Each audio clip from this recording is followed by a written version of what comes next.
Capítulo 1. Introducción a la filosofía. En este capítulo hablaremos de las actitudes humanas, características de la actitud filosófica o características de la filosofía, nociones de filosofía. Al terminar el video responderemos preguntas relacionadas a este capítulo. La palabra filosofía proviene de la antigua lengua griega y está compuesta de las siguientes raíces: filos, que significa amor, y sofía, que se traduce como sabiduría. Por ello, etimológicamente, filosofía se traduce como amor a la sabiduría. Actitudes humanas. En sus diversas actividades sociales, los seres humanos se encuentran rodeados por objetos que son producto de la naturaleza y de su trabajo. Ante estos objetos del mundo reaccionamos de diversa manera, y aquellas formas de reaccionar las denominamos actitudes. Por ejemplo, cuando un joven observa en la televisión que una nación arroja una bomba atómica a otra nación, como ser humano va a reaccionar, no será indiferente, es decir, va a tener una actitud. Lo mismo sucedería si estuviese frente a un robo, una imagen religiosa, un cuadro, un terremoto, etc. El hombre, frente a los hechos del mundo, no solo va a contemplarlos o admirarlos, sino también los podrá cuestionar, rompiendo con todos los prejuicios y dogmas que le impone la sociedad. Dentro de las actitudes que tiene el ser humano podemos resaltar las siguientes: pragmática, estética, moral, religiosa, científica, filosófica. Actitud pragmática. Considera las cosas como objeto de uso. Buscar hacerlo útil. Es una de las actitudes predominantes en la sociedad actual. Quienes asumen esta actitud consideran las cosas como algo a ser usado y consumido, y por lo tanto con alguna utilidad. Se puede observar esta actitud en una ama de casa que tiene hijos en la etapa de infancia, y que acude al mercado a comprar la ropa. Ella sabe que les debe comprar ropa de talla mayor a la de su medida, dado que los infantes crecen de modo más rápido. Es así que ella busca lo más útil y beneficioso. El problema con esta actitud está en considerar que hasta las relaciones personales, como la amistad o el matrimonio, deben establecerse buscando beneficio. Situación que refleja un sistema económico que tiene como objetivo principal el lucro. Por ejemplo, el obrero que se dirige a su trabajo por un salario, los jóvenes que escogen una carrera rentable para su futuro y los votantes que en las elecciones presidenciales manifiestan que no les interesa si sus candidatos roban con tal de que hagan obras. En una sociedad boliviana, una minería tiene como proyecto extraer minerales de una zona, actividad que afectará la naturaleza y la salud de los pobladores de la comunidad. Si el gobierno de turno aprueba dicho proyecto, sin importarle la naturaleza ni la vida de la población de aquella comunidad, tendrá una actitud pragmática. Actitud estética. Disfruta de lo bello. Gozar frente a la presencia de las cosas bellas. Es la actitud que muestra el gozo que sienten los seres humanos ante la percepción de objetos que considera bellos, como un hermoso rostro, el ocultamiento del sol en una tarde de verano, poesías muy bien elaboradas o una melodía. El hombre no busca la utilidad en este tipo de actitud, sino el disfrute en su contemplación. Por ejemplo, cuando un turista observa Machu Picchu, solo contempla su belleza y disfruta de ella, de igual manera, lo puede hacer ante una flor o ante la belleza de una mujer. Actitud moral. Juzgar acerca del bien. Calificar acciones humanas como buenas o malas. El hombre se encuentra en actitud moral cuando califica acciones como correctas o incorrectas. Es el caso de la aprobación de una conducta que es aceptada como buena, como por ejemplo la de un joven que hace cruzar la pista a una anciana, o la de quien presta su cuaderno a su compañero como muestra de desprendimiento. La actitud moral también se muestra con la desaprobación mediante el reproche y la censura, cuando por ejemplo observamos que un juez recibe dinero para beneficiar a alguien. Actitud religiosa. Cree en lo divino. Considerar las cosas como obras de un Dios.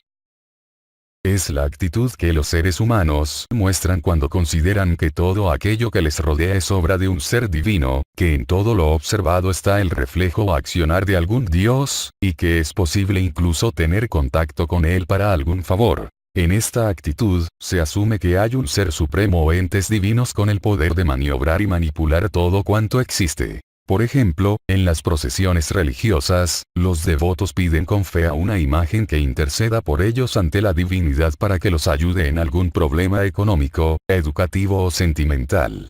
Sin embargo, esta actitud también se observa en ciertos científicos, quienes intentan conciliar ciencia con religión, debido a sus limitaciones para explicar determinados fenómenos. Actitud científica. Saber parcial del mundo. Investigar algo específico de la realidad. Es propia de las actividades que realizan algunos seres humanos con el fin de conseguir conocimiento científico. Se caracteriza por ser selectiva dado que el científico distingue en la realidad diferentes dominios y busca especializarse en uno de ellos. Por ejemplo, el dominio de los números es abordado por los matemáticos, mientras que el de los animales es objeto de estudio de los zoólogos. La actitud científica es metódica, es decir, los conocimientos propios de esta forma de reaccionar han sido obtenidos mediante una serie de procedimientos rigurosos, que son aceptados por una comunidad de hombres de ciencia. Por lo mismo que es metódica, esta actitud es sistemática, ya que los procedimientos que realizan los científicos no son desordenados, sino que se integran en un conjunto organizado de conocimientos que reflejan objetivamente un ámbito de la realidad también organizada. Actitud filosófica. Saber global del mundo. Preguntar por el ser de las cosas. Ocurre cuando el hombre se fascina y se deslumbra por los hechos que ocurren en el mundo, cuestionándolos e interrogándose por qué ocurren. Por ejemplo, cuando muere un familiar, el hombre se pregunta por el sentido de la vida y qué le espera después de esta. Los filósofos griegos como Platón y Aristóteles manifestaron que la filosofía se originó por el asombro y admiración del mundo. Hay quienes viven aceptando el mundo tal como es, sin preguntarse el por qué ocurren los hechos. Todo lo contrario ocurre con el que tiene actitud filosófica, ya que busca el fundamento del mundo, el sentido de la vida y de nuestra existencia. De modo habitual se considera que todo ser humano puede reflexionar filosóficamente.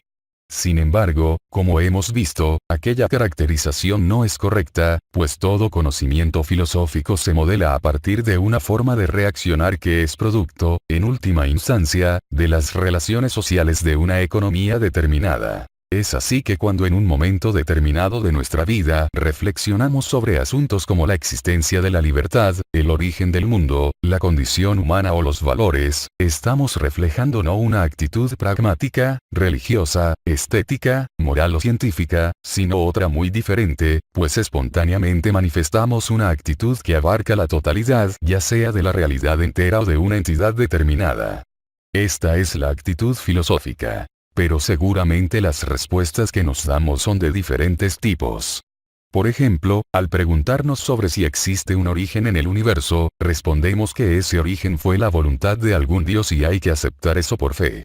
Es así que nuestra actitud filosófica que surgió espontáneamente se ve apagada por una respuesta de carácter mítico religioso. Aunque es posible generar otra respuesta que nos obligue a utilizar nuestra racionalidad de forma rigurosa y por lo tanto crítica. Y más aún, si comenzamos a investigar lo que dijeron diversos filósofos sobre ese asunto, entonces nuestra actitud ya no es simplemente espontánea, sino se ha elevado hacia un nivel académico. Este nivel filosófico académico es el que va a dar origen a todo conocimiento filosófico. Ahondemos un poco en esto. Actitud filosófica espontánea. Surge de la pregunta por el ser de las cosas.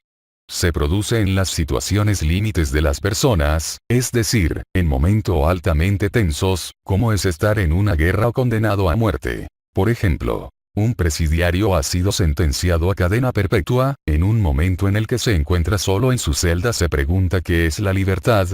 ¿Qué es la vida? Actitud filosófica académica. Es la búsqueda de los fundamentos y de los aspectos esenciales de todo lo existente. Por ejemplo, Aristóteles al indagar sobre los fundamentos de todo lo existente se pregunta, ¿cuál es el origen del mundo? Para responder esta pregunta realiza observaciones, estudia textos y discute con otros filósofos sobre la información obtenida. Tenga en cuenta que Los problemas filosóficos no son verificables, pero sí pretenden abarcar una totalidad. Se diferencia de la ciencia, cuyas soluciones pueden ser verificables y se refieren a fenómenos particulares. Lectura breve. La mejor manera de aproximarse a la filosofía es plantear algunas preguntas filosóficas. ¿Cómo se creó el mundo? ¿Existe alguna voluntad o intención detrás de lo que sucede? ¿Hay otra vida después de la muerte? ¿Cómo podemos solucionar problemas de este tipo? Y, ante todo, ¿cómo debemos vivir? En todas las épocas los seres humanos se han hecho preguntas de este tipo, no obstante, la historia nos muestra muchas respuestas diferentes a cada una de las preguntas que nos hemos hecho. ¿Sabía que Tales de Mileto es considerado el primer filósofo de Occidente, además de ser uno de los 7 sabios de la antigua Grecia? Pitágoras sostenía que el hombre no puede ser un sabio, pero sí un filósofo. Fue el primero en denominarse filósofo.